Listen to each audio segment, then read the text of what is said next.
Le score. Le score. Je devais créer et comprendre que nous aurions un entretien tête-à-tête.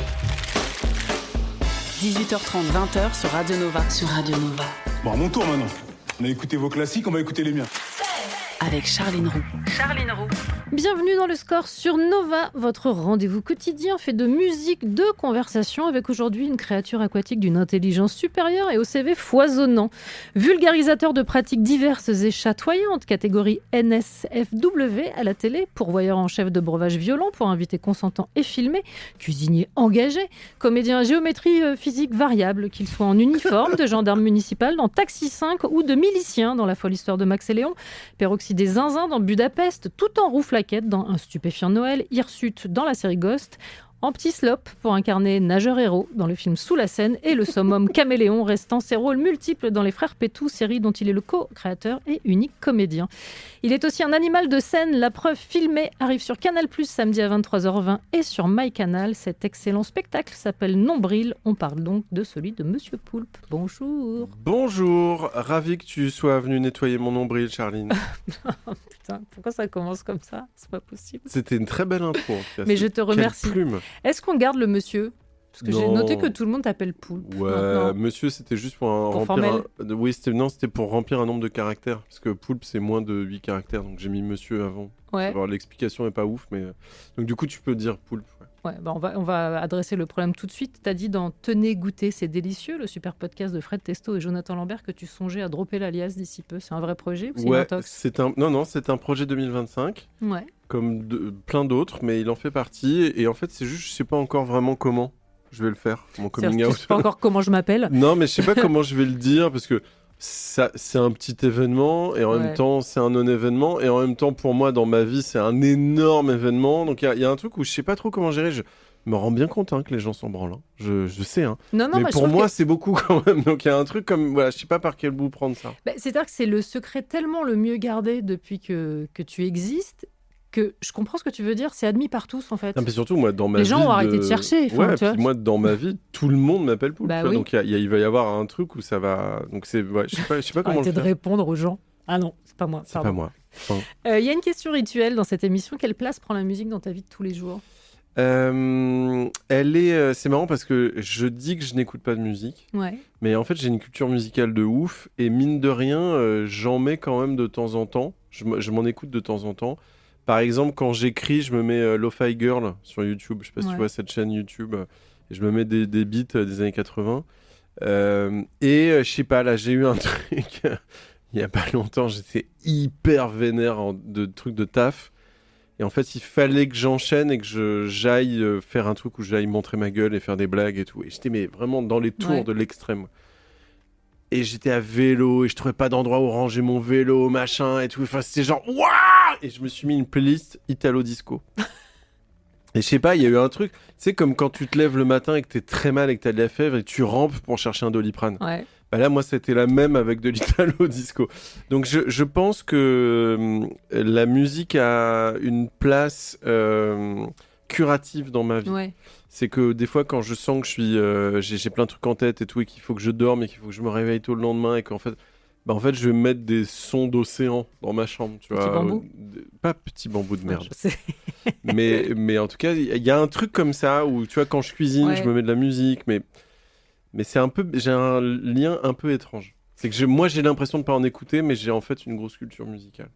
Premier titre, non sans rapport avec le sujet qui t'amène aujourd'hui. T'as vu quand je suis rentré dans le studio, il y a de la musique, je t'ai dit, mais attends, ça c'est Gloria Estefan et tout. C'était Miami Sound Machine, effectivement, donc c'était bien elle. T'as vu ? Ouais. Je t'ai mouché ou pas ? Bah, j'étais vraiment... Estomaqué. Ouais, c'est le terme. Je sais pas les mots aujourd'hui. Je t'ai vu chancelante. Me, Myself and I, c'est le titre introductif que j'ai choisi, puisqu'il va être question de toi et ton nombril. On écoute de la soul. Le score sur Radio Nova. J'ai un super fun fact de la soul. C'est Monsieur Poulpe qui parle. C'est moi, bonjour. Bonjour. C'est Monsieur Poulpe à l'appareil. J'étais à l'after show d'un concert de Gorillaz. Ouais. Et il y avait de la soul qui mixait. Bah oui. Mais juste pour 20 personnes, quoi.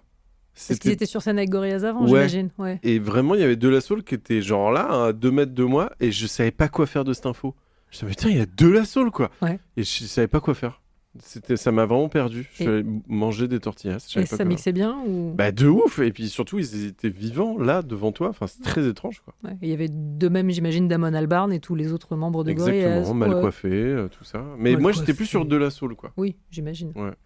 Me, Myself and I, titre habilement choisi pour Monsieur Poulpe, dont le spectacle Nombril débarque sur Canal+. Est-ce que c'est étrange pour toi de t'y replonger parce que cette tournée, elle est révolue. Le spectacle a été capté en mai dernier. Il y a un an, ouais. Bah, c'est un peu bizarre, effectivement. Et ce spectacle, moi, quand j'ai commencé à l'écrire, en même temps, j'ai commencé une grosse thérapie. Donc, c'est un spectacle qui parle de trucs assez deep, quand même. Ouais. Sauf que moi, depuis, j'ai encore avancé davantage pendant l'exploitation du spectacle. Mais même après, c'est que moi, là, depuis un an, j'ai encore craqué beaucoup de codes. Donc, j'ai l'impression de ne plus être ce gars. C'est très bizarre. Mais du coup, non, je trouve ça un peu mignon de voir ça et de voir l'énergie dans laquelle j'étais, l'envie de partager des trucs et tout, et je trouve ça très mimes. Tu vois ça comme une capsule temporelle en quelque sorte. Exactement. La scène, c'était pas tout à fait une nouveauté pour toi puisque tu l'as arpenté à dos, c'est-à-dire avant-hier en quelque sorte. Est-ce que y retourner, ça t'a fait un petit peu mal au bide parce que c'est un peu le point de départ du spectacle? Ouais, alors j'ai eu, bon moi ça fait vraiment des années que j'ai pas de track, mais la toute première de Nombril quand je suis monté sur scène, qui était encore du rodage. La toute première, j'étais dans un état second de stress qui était incroyable. Et après, à nouveau, j'étais dans un truc à la cool pour monter sur scène. Et non, moi, c'est surtout... Enfin, il y avait beaucoup de raisons de faire ce spectacle, mais l'une d'elles, c'était de me reconnecter à un public humain et vivant et suintant. Et du coup... suinte, ce public. Ouais, je veux que ça suinte. Et du coup, non, j'étais... surtout trop content, quoi. Ouais, mais c'est marrant d'arriver sur scène en disant que t'as pas le trac, en fait, que tu souffres pas de ça. Bah, je l'ai eu au tout début, il y a très très longtemps, je l'avais et c'était assez handicapant, et en fait j'ai trouvé un moyen de plus avoir le trac, qui était de me dire en fait ça ne sert à rien, et donc après je l'avais plus. Mais après je vois, j'ai beaucoup d'empathie pour tous les gens, j'allais dire les artistes, mais il n'y a pas que ça, il y a plein de gens qui doivent faire des discours qui sont pas artistes, qui sont rongés de trac. Et je vois que c'est un truc terrifiant pour plein de gens, et je vous embrasse et je vous soutiens. On parlait d'Alias, est-ce que Nombril, c'était aussi l'opportunité de rassembler Monsieur Poulpe et l'autre ? Ouais, exactement. Ça se voit en fait dans la mise en scène. En fait, je cherchais depuis longtemps comment craquer le code de mon spectacle, et puis un jour j'ai eu cette idée des 2 micros pour scinder la parole en 2 et de faire un micro, donc ce que j'appelle le micro des dingueries, où il y a vraiment un personnage très flamboyant, très outrancier. Et le micro de la vérité, qui est un personnage un peu plus sensible et un peu plus droit dans ce qu'il dit. Et oui, complètement. Cette séparation de paroles, c'était aussi de commencer à ouvrir la porte à ce gars dont le nom n'est pas Poulpe. Ouais. J'aime bien m'intéresser aux entrées de scène des artistes. La tienne est assez spectaculaire. Elle se fait en musique. Elle est dansée. 1, 2, 3, c'est la fête. 1, 2, 3, c'est la fête. Ouais. Top à l'ambiance. En fait, pour moi, c'était important de commencer par un truc que les gens connaissent de moi. Ouais. Donc, d'aller dans un truc très débile et très festif, chelou, pour emmener ce public par la main petit à petit vers la fin du spectacle, qui est au contraire un truc qui est complètement... qui a rien à voir, et qui est un truc très froid, très dur même dans ce que je dis. Et donc, oui, l'entrée, pour moi, elle était hyper importante. Et tu chantes beaucoup sur scène, j'ai noté. Notamment des jingles, on est vraiment moi j'aime beatbox humain. J'aime beaucoup la chanson, quand même. Surtout si elle est débile. C'est les vestiges des rois de la Suède. Exactement. Ouais. Quand j'étais chanteur à l'époque. C'est vrai. Ça fait partie de tes multiples carrières. Oui, j'ai sorti 2 albums dans un groupe qui s'appelait Les Rois de la Suède, et j'ai jamais lâché la chanson. J'en ai toujours fait. Quand j'étais au Grand Journal, je faisais la météo du Grand Journal, je faisais avec Alison Wheeler, on faisait du R&B. Enfin, moi, j'ai jamais lâché ça. Tu chantes bien en plus, hein. J'ai un bon flow, il paraît. Ouais. Le flow, tiens, on écoutera celui de Nelly, ce sera juste après la pub. Ah, trop bien. Le score sur Radio Nova. Nova. Nelly sur Nova, et Monsieur Poulpe fait-il partie des gens qui prononcent le titre Hot in Here ou comme lui Hot in Her? C'est pas tout à fait la même chose. Ah, j'avais jamais compris le double sens. C'est cochon. C'est par rapport à tout l'univers de la patchole?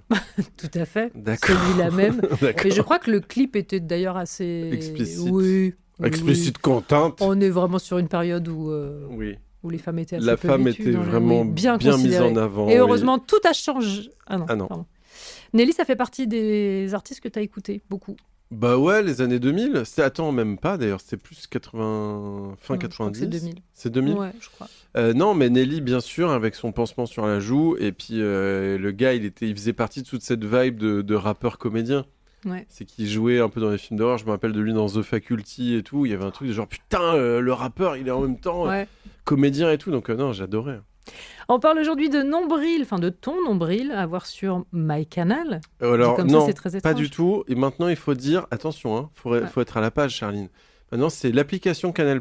Alors, faut sur dire. l'application Canal+. Oui, exactement. On peut retrouver Nombril sur l'application Canal+. Alors, tu parles à une meuf qui va toujours à Bercy, hein, donc partant oui. de ce point de vue Pareil, et ouais, qui est également ouais. toujours sur Twitter. Oui. Donc, on en est là.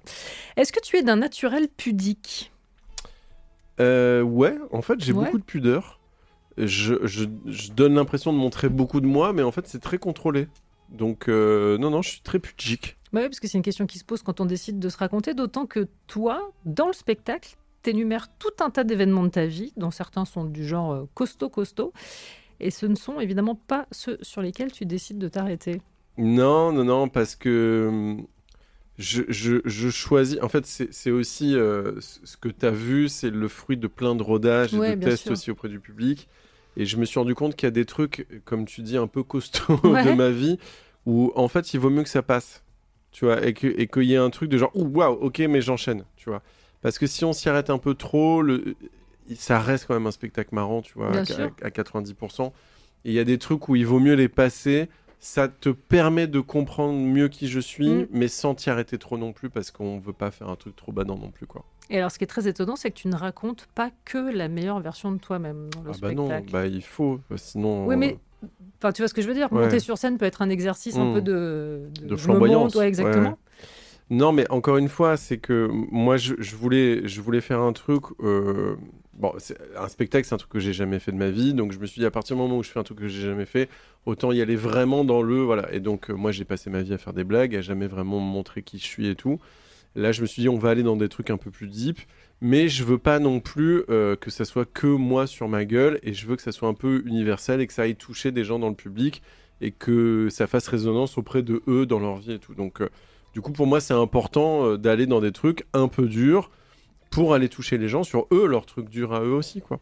Et ça a pas loupé, c'est que moi, j'ai eu énormément de messages à chaque fois quand je sortais de scène, le soir, je recevais des DM de gens qui étaient dans la salle, qui étaient des mecs de la quarantaine, Ouais. qui me disaient « Ah putain, merci, je viens de comprendre que en fait pourquoi j'ai tel truc qui va pas, pourquoi tel truc va pas et tout machin. » Et il y a un peu un truc de prise de conscience de « Bon, ça serait bien de se remettre en question et de se sortir un peu les doigts pour aller mieux, quoi. » Alors justement, le public, il a une importance capitale dans le spectacle. Ouais, Il est quand même beaucoup acteur. sollicité. Ouais, Ouais. il est moteur du spectacle, mais ça va avec le fond dans ce que je raconte, c'est qu'il y a ce truc où moi je me suis toujours senti très seul et j'ai toujours essayé de créer des trucs un peu fédérateurs pour avoir des copains. Donc je l'ai fait aussi dans ce spectacle, mais aussi je voulais... Il y a une grosse mode depuis 4-5 ans où les humoristes en fait vont se servir du public pour aller faire des impros et souvent du tacle et du roasting de public. Moi, je voulais proposer un truc différent et je voulais faire un truc où le public participe, mais pour le coup, on est ensemble et on est copains, quoi.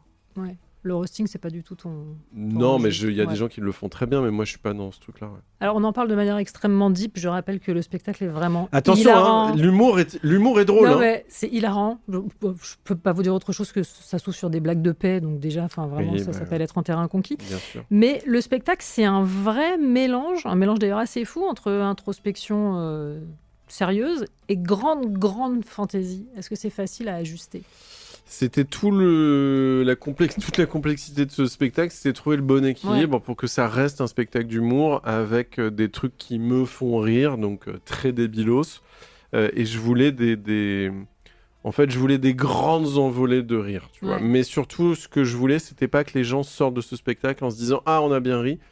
C'est qu'ils se disent « Putain, on a vécu plein de trucs, plein d'émotions », qu'il y a une espèce de petit côté roller coaster, tu vois. Donc c'est pour ça que j'espère avoir à peu près réussi à faire ce truc d'équilibrage de... voilà, t'as des grosses montées de rire, puis des trucs où tu réfléchis un peu, puis ça repart, puis voilà. Nouvelle pause musicale, normalement, je crois que ça devrait te parler. M.O.P. Ah, Cold as super. Ice. Oh, génial. Le score sur Nova, sur Radio Nova. Avec Charline Roux. MOP sur Nova, Cold as Ice, un titre que je vais demander à Monsieur Poulpe de justifier. Froid comme la glace. Non, j'ai pas dit traduire. Non, mais parce que ils avaient chaud et ils voulaient manger des Mr Freeze. Ça parle de ça, la chanson. Non? Oui, probablement. Mais j'en ai aucune idée de ce dont parle la chanson. Je ne sais pas du tout. Je vais dévoiler mes sources. En fait, tu as donné une interview à Libé dans laquelle tu parlais des titres qui avaient été importants pour toi. MOP en faisait partie. Ok. Donc voilà. C'est vrai, je l'adore. J'adore Ouais. j'adore ce morceau, mais je sais pas de quoi il parle. Je T'as pense raison. que Moi, c'est je pense que l'ego ta trip en disant version ils est sont là. froids comme la glace. Ouais, c'est c'est un peu des vrais loupards. Ouais. Je pense qu'ils disent ça. Ouais, on est des blousons Loupard. noirs. On est des blousons noirs et tout. Ouais, c'est ça, ok. Ouais, Donc moi je dis Bercy et toi t'es Loubar. Ouais. Très bien. Puisque dans Nombril, ton spectacle, tu parles de versatilité et d'ennui et que tu renseignes parfois ta vie sur Instagram, je m'y suis intéressée parce que je me dis qu'est-ce qu'on fait quand on a une tendance à l'ennui. Eh ben on publie des Ouais, puis contrats. Simplement faire ton travail en fait. On publie, de journaliste. on publie des contrats, tout On simplement. publie des contrats, Ouais. effectivement. Donc il y a un nouveau projet en chauffe. Il y a un projet. En fait, le truc, c'est donc là, j'ai publié. Enfin, je voulais pas. En fait, c'est mon meilleur pote et co-réalisateur qui l'a fait, mais donc on a signé notre film ensemble. Ouais. Déjà, bravo, ouais, bravo, merci beaucoup, merci. Mais en fait, c'est mon deuxième film là que je signe. J'ai déjà signé un premier film en automne dernier, et en fait, l'automne dernier, je l'ai signé en slip, en DocuSign chez moi. Et vraiment un non-événement, mais de l'espace. Où tu vois, quand tu te dis, je signe mon premier film en tant qu'auteur réel, tu t'attends quand même à un truc. Donc vraiment, slip DocuSign, très dur à vivre. Donc là, le deuxième film, je dis à mon pote, gars, là par contre, moi je te raconte comment ça s'est fait ma première signature. Donc là, on le fait sur le bureau du prod, champagne, stylo, machin.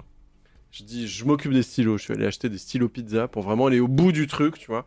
Et donc, on a effectivement signé avec Alain Attal ce deuxième film. Et on l'a fait sur son bureau avec contrat à l'ancienne, tu vois. Parce que c'est trop dur, quoi. Ouais. Tu fais un truc qui est quand même un truc ouf dans ta vie et ce putain d'internet qui est super, des fois ramène à un truc un peu nul où t'es chez toi et tu fais super. C'est comme recevoir un César en période de Covid, quoi. Exactement, c'est exactement ça. Raconter des histoires, est-ce que c'est une vocation qui t'est tombée dessus très tôt ? Oui, depuis l'enfance, moi c'est mon muscle pour m'occuper. Ouais.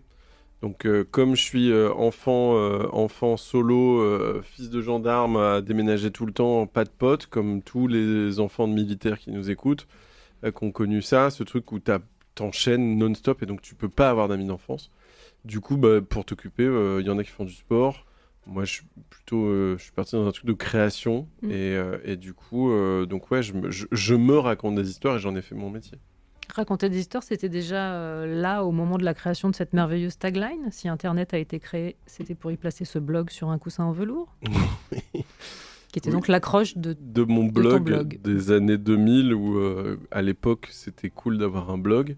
Maintenant, je pense que les jeunes de 20 ans ne savent pas de quoi on parle, mais c'était bien avant les réseaux sociaux. Mais maintenant, c'est ni plus ni moins qu'un feed Instagram, en vrai, un blog en vrai. Mais en tout cas, oui, j'ai toujours, peu importe que ce soit dans de la fiction ou dans du flux, que ce soit des émissions télé ou quoi, moi j'ai toujours besoin de raconter une histoire. Et de fait, tu rêvais de quoi quand tu étais gamin ? C'était formalisé comme ça ? Dire quand je serais grand, je raconterais des histoires ou... J'en avais aucune idée. Ou tu voulais être pompier comme tout le monde ? Non, enfant, je voulais être tueur à gages, tu vois, pour te dire à quel point. Mais pourquoi tueur à gages ? Parce que tu t'écris des scénarios. Oui, bien sûr, évidemment. Tu vois, il y a un vrai truc où tu écris un scénario pour faire le meurtre parfait, quoi. Et est-ce que tu as un souvenir précis d'un moment où tu t'es dit « Ah, je suis à ma place » ? Ouais, je me rappelle très bien. C'était mon premier festival de Cannes au Grand Journal. Ouais. Donc je faisais Miss Météo au Grand Journal. Et on est à Cannes et il y a une soirée en fin de je sais plus quoi. Enfin bref, il y a une soirée sur une plage privatisée et je suis en smoking, champagne, dans le sable. Et là, je me dis, putain, là, je suis à ma place. Je suis au Topaz. Ouais. On peut pas faire plus. Je suis vraiment en haut de la chaîne alimentaire et tout. C'est là, c'est ma place. Et là, j'entends un et je vois plus loin sur la mer, plus loin, un yacht qui fait 12 étages. gigantesque avec une fête de dingue avec des feux d'artifice. Je me dis ah non, il y a mieux là-bas. Et donc j'ai appris ce jour-là, je me suis dit en fait je serai jamais en place parce qu'il y a toujours mieux. Et donc en fait ça sert à rien de vouloir machin. Juste trouve l'endroit où tu t'amuses et c'est parfait. Et c'est une vraie leçon ce putain de yacht. Ouais. J'imagine, ouais. Ouais. Dans un instant, on joue à Tu préfères. Ce sera juste après Mickey, Scorpion, ascendant Scorpion. Le score sur Radio Nova. Mickey sur Nova, Scorpion, ascendant Scorpion, est toujours en compagnie de Monsieur Poulpe. Bonjour. Bonjour. Bienvenue. Mais de vous de même. Ah, c'est moi. Bienvenue. C'est vous, mais bien sûr que c'est vous. Est-ce que tu veux bien jouer à Tu préfères ? Avec plaisir. Parce que ça me permettra de revenir sur quelques éléments de ta carrière et tes goûts. Vraiment un artifice tout à fait... Voilà. On parle avec cette voix ? Oui. Moi, je n'en pas, moi. Okay. Je crois que je vais avoir du mal. Ok. Tu es un super vilain. Tu préfères te faire arrêter par quel commissaire Gordon ? Gary Oldman, celui des Nolan, J.K. Simmons, celui de Justice League, ou Jeffrey Wright, le dernier de Batman ? Non, Gary Oldman, hein, franchement, Ouais. méga classe. Ça, c'est la période Nolan. Ouais. Évidemment que je veux me faire arrêter par Gary Oldman. Alors d'ailleurs, tu es quel super vilain ? Le Joker, Double Face, l'épouvantail ou l'homme mystère ? Moi, je suis le Joker. Ouais. Il est tatoué. Ouais. Sur moi d'ailleurs, Oui. au moment où on parle. Oui. Non, mais j'adore cette réflexion sur le chaos, qui est un truc chez moi qui m'intéresse énormément. Moi, je sais pas trop où me situer par rapport à ça, entre l'ordre et le chaos et tout, et je trouve ça incroyable, un personnage qui embrasse ça. Je trouve ça trop beau, donc le Joker. Lequel est ton préféré au ciné ? Franchement, globalement, ils étaient tous super. Mais je dirais Heath Ledger quand même qui a quand même amené un truc assez poétique, je dirais, dans la folie. Je trouvais ça très beau. Et je voulais rendre aussi hommage à une personne très importante de ta vie en parlant du commissaire Gordon. Mon chien qui nous écoute, qui s'appelle Gordon évidemment, et qui s'appelle Gordon parce qu'il a les mêmes moustaches que le commissaire Gordon. Tu rebootes recette pompette, les deux sont ok. Qui en priorité, Pedro Pascal ou Pierre Ninet ? Ah oh, on a envie de salir Pierre Ninet quand même, non ? Ah ouais ? On en a marre, là, hein. Franchement, de ce torse imberbe, de cette coupe de cheveux nickel, de toutes ces fringues sponsorisées, là. C'est bon, on a envie qu'il y ait un peu de vomi dessus, non ? Ouais. Donc ouais, je te laisse partir le premier. Catégorie dîner, un risotto aux truffes avec Antoine Decaune ou un jambalaya végétarien avec David Mourier ? En fait, jambalaya végétarien avec David Mourier, le problème c'est qu'il va pas vouloir y manger parce qu'il est très chiant niveau bouffe. Donc ça veut dire que c'est moi qui vais devoir tout bouffer. Donc je vais plutôt aller sur un risotto aux truffes avec Antoine. Ouais. Mais le dessert avec David. Ah ouais, parce qu'Antoine est très dessert. Hein, donc faire un choix, il peut rester après s'il a envie. Voyage dans le temps et à l'écran, tu peux t'incruster dans un film Blair Witch Project ou Shaun of the Dead. C'est très drôle. J'aimerais bien m'incruster dans Blair Witch et être le gars qui dit non mais c'est pas vrai en fait, c'est pas vrai, et pourrir tout le film. Non mais c'est des faux, c'est pour du faux, rassurez-vous. Et aussi dire attention parce que là vous êtes en train de faire un film, vous allez gagner énormément d'argent et vous allez vraiment faire de la merde avec après, donc c'est dommage. Profitez. Calmez-vous. Profitez du moment parce qu'après ça va pas être ouf. Catégorie rigolo mais pas trop, un apéro avec Bo Burnham ou avec Larry David ? Bo Burnham. Bo Burnham, parce que déjà un apéro avec Larry David, je pense que c'est drôle 2 secondes et après t'as envie de le tuer. Mais Bo Burnham, quel cerveau fascinant. Donc je pense que je poserai même pas de questions, juste je le regarderai avec des yeux grands ouverts, voir comment il vit, qu'est-ce que c'est sa morning routine, tout ça, tu vois. Ça a été une inspiration pour Nombril ? Ouais, bien sûr. Bo Burnham, ça a été son spectacle Make Happy, si je dis pas de bêtises. A été un truc, une vraie grosse inspiration pour moi, dans le sens où il disrupte complètement l'exercice du stand-up et des transitions et c'est très méta en fait ce qu'il fait.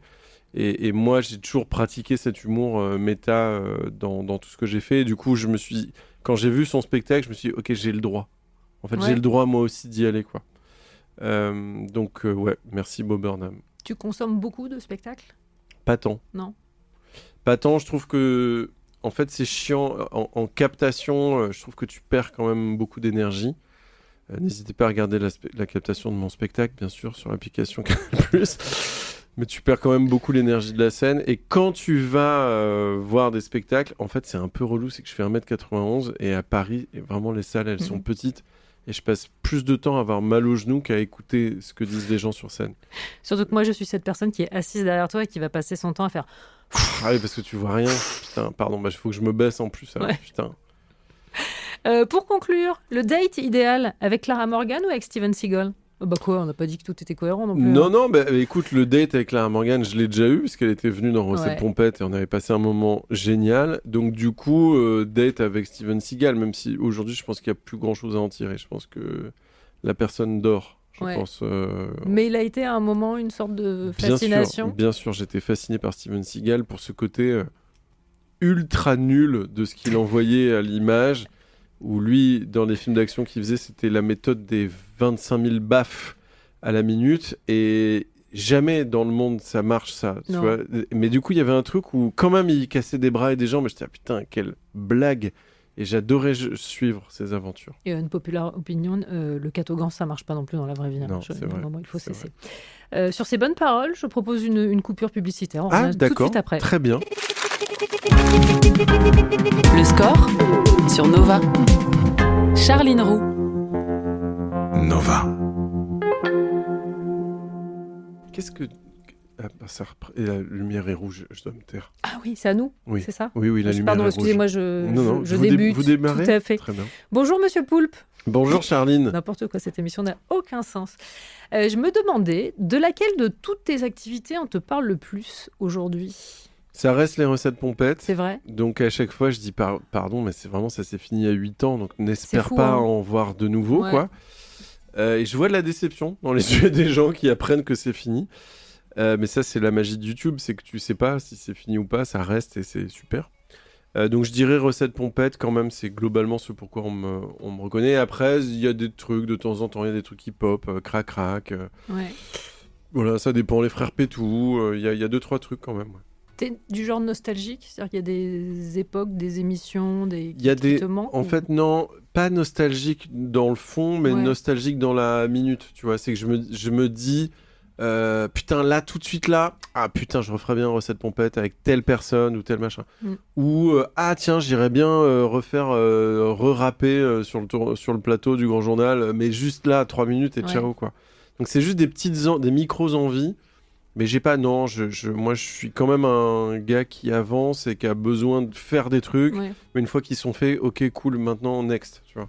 Moi, je te le dis, quand j'ai un petit coup de pompe, je me re-regarde volontiers quand j'arrive à trouver les extraits de Marina Foïs et Laurent Lafitte de Recettes Pompettes. Ouais, ils étaient bien arrachés, Ouais, je crois que le discours quasi politique de Marina Foïs face cam, très beau, tu sens qu'elle est floue dans son champ de vision. Mais elle a des trucs à dire. Ouais, c'est vrai. Mais elle les dit bien, hein. Mais c'est assez hilarant. Ouais, c'est vrai. Je me suis demandé, toi qui maintenant t'apprêtes à réaliser, t'es quel genre de spectateur ? De cinéma, tu veux dire ? Ouais. En fait, ce qui est un peu chiant, c'est que depuis... donc moi, ça va faire 3 ans que j'ai décidé de me mettre au long métrage. Et du coup, je suis maintenant vachement dans une analyse de la structure de la narration. Et donc, du coup, je suis un peu maintenant un spectateur qui coche les cases. Tu vois, ok, donc voilà, le personnage, il a réglé son machin. Ah, ok, ça a fait sa transformation émotionnelle, d'accord, machin. Donc, je suis un peu dans ce truc-là, chiant, analytique, là. Mais sinon, je peux me remater des films. Il y a une vingtaine de films que je revois chaque année, tu vois. Il y a des trucs et des trucs qui sont pas forcément ouf, mais c'est des Madeleines de Proust ou parmi mes films préférés, il y a Le Dernier Samaritain de Ridley Scott, qui est pour moi la quintessence du buddy movie et de la comédie d'action. Donc il y a des films comme ça que je revois, mais je suis en même temps très curieux de plein de trucs. C'est que moi, je vais aller vraiment mater plein de choses différentes. Ouais. Ton dernier coup de cœur ciné, par exemple ? Là, le truc, je m'en suis parmi, c'est The Monkey, d'Osgood Perkins. C'est un film d'horreur qui est sorti en début d'année. Pour l'instant, j'ai pas vu mieux et ça a été une claque incroyable et surtout un gros bad pour moi parce que je me suis dit, mais c'était ça que je voulais faire en fait, moi, dans ma vie.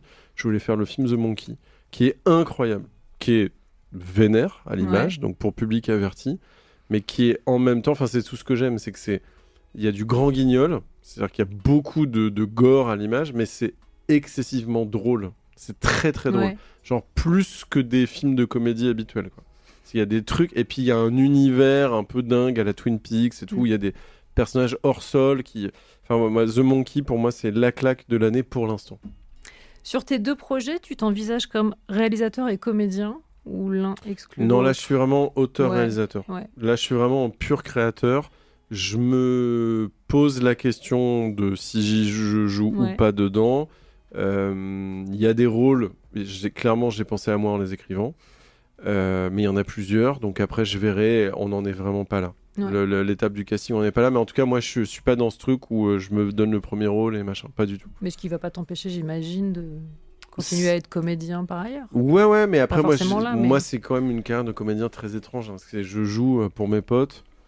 C'est-à-dire que quand on me voit à l'image en dehors de mes productions, c'est parce que des potes ont pensé à moi pour tel ou tel rôle. Mais sinon, moi, je vais pas faire de casting. J'ai pas du tout une carrière traditionnelle de comédien, quoi. Bah, c'est-à-dire que de fait, que tu n'aies tourné quasiment exclusivement que dans des comédies, tu crois que c'est une affaire d'ADN ou d'opportunité ? Je pense que c'est surtout une histoire de faiblesse d'intelligence des réalisateurs qui me donnent des rôles. C'est qu'ils réfléchissent pas plus loin que leur cul. Tu vois ? C'est des gens pas du tout talentueux, je trouve. Les gens qui me donnent des rôles. Comiques. Non, alors, mais je peux me permettre de dire que les réalisateurs regardent nombril et ils verront bien qu'il y a une grande versatilité, qu'il y a quelque chose à exploiter de ce côté-là aussi. En tout cas, je l'ai pas fait pour ça, mais après, moi, sincèrement, je me suis jamais posé la question de est-ce qu'il faut que je joue du sérieux, du drôle, du machin. Je suis pas du tout dans ce truc-là. Je pars de l'histoire, en fait, que j'ai envie de raconter, et après, je vois ce que je fais dedans. Et inversement, quand mes potes réals me proposent des rôles, c'est évidemment parce qu'ils savent que souvent, c'est des rôles à improvisation qu'on me donne, où ils savent que là, je vais rajouter des trucs et ils me font confiance. Et c'est surtout un truc de confiance et j'adore ça. Et j'adore travailler avec d'autres réals où on prend un moment en disant qu'est-ce que tu veux que je raconte, qu'est-ce que machin. Et c'est trop cool. Dernier titre choisi par mes soins avant de te laisser la main, puisque c'est toi qui vas programmer la dernière demi-heure de musique de cette émission. Ah bon ? Je t'avais pas prévenu. Voilà, je le dis maintenant. On écoute Childish Gambino avec Redbone. Le score sur Nova, sur Radio Nova. I think I'm going to fall. Oh, fucking hell. Childish Gambino sur Nova, Redbone, encore un artiste, chanteur, rappeur, comédien, comme Monsieur Poulpe. C'est vrai. Ouais. J'imite hyper bien Childish Gambino dans Redbone. Non ? Gollum, plus. Ah ouais, pardon, okay, excuse-moi. Non, je comprends. C'est une autre... je prends le point. C'est une autre initiative, mais j'aime bien. Avant de découvrir ta playlist, un petit questionnaire lié à la musique et qui est censé faire appel à tes souvenirs. Donc l'idée, c'est de répondre du tac au tac. D'accord. Et moi, j'ai pas le droit de revenir sur tes réponses, okay. ni de les juger. C'est faux, j'adore le répéter. Ça m'arrange, ça m'arrange. Ouais. Alors là, vraiment, compte pas dessus. Quel titre symbolise le mieux l'enfance, ou en tout cas la tienne ? Douchka des Vies Croquettes. Tu t'attendais pas à celle-là, hein ? Ça me fait tellement plaisir. Le titre de ton adolescence ? Mon adolescence, je dirais du Blur, je dirais Countryman. Blur, c'est ça ? Living in a house, in the country. Country Life ? Country House. Country House. Voilà. Ton hit de karaoké ? Alors, je le maîtrise vraiment très très bien, c'en est même troublant, c'est Wind of Change Scorpion. I follow the Moscow. The Moskva. Down to Gorky Park, ouais. Putain, meuf. T'es pas là pour rien. Bah attends, tu rigoles ou quoi ? Le titre qu'on serait peut-être surpris de trouver dans tes playlists ? De l'Italo Disco, non ? Oui, je t'avoue, je suis assez surprise. Alors, un titre en particulier, putain, j'en ai pas, je connais pas encore assez bien. Il y a un truc qui me rend dingue, si t'as 2 minutes. Bien sûr. Je l'adore, ça, elle me rend dingue. Mais je connais pas le gars, je vais être raciste, donc je préfère dire le vrai nom. C'est Bruno Lausi Il Vecchiaccio. Je sais pas comment on dit. Vas-y, envoie. Faut écouter comment il s'en bat les couilles de chanter. Génial, le son il est génial.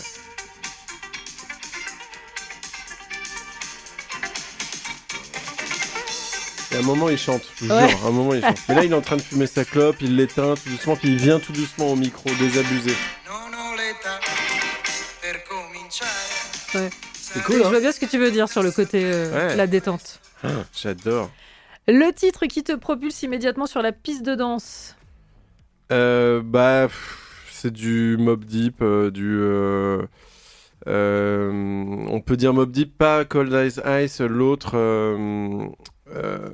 putain, j'ai oublié. Mobb Deep. Ok, et le titre qui t'en fait immédiatement sortir. Ah, c'est une bonne question.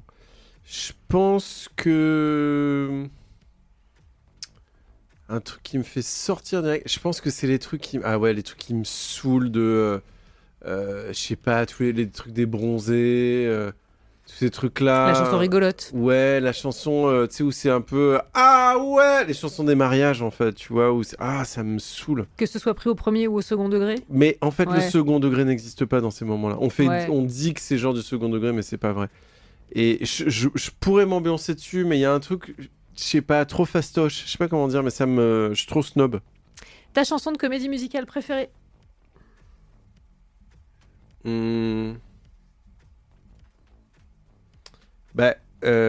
Journey Any Way You Want It de la comédie musicale Rock of Ages. Ouais. Comédie musicale sur le rock des années 80. Donc je triche un peu, mais parce que marche. Journey est un de mes groupes préférés. Et du coup, Rock of Ages, qui est quand même à voir. C'est quand même incroyable.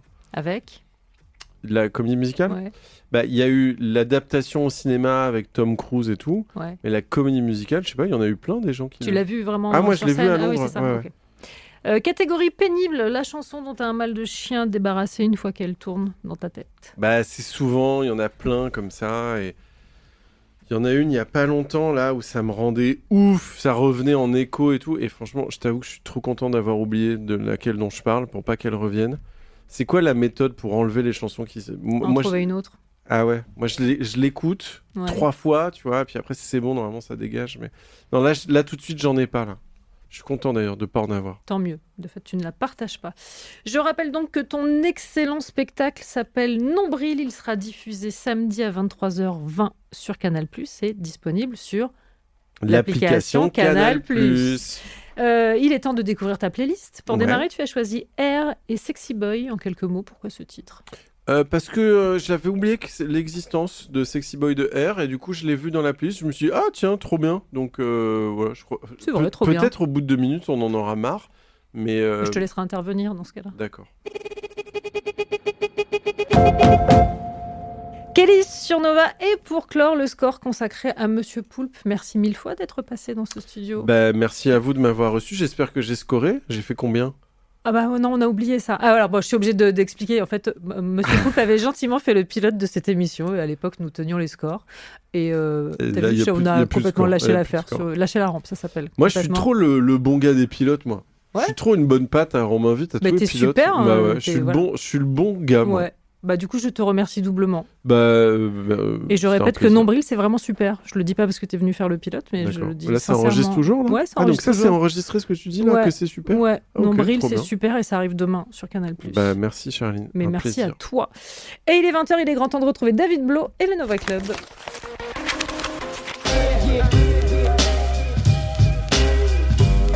Le score sur Radio Nova. À retrouver en podcast sur nova.fr.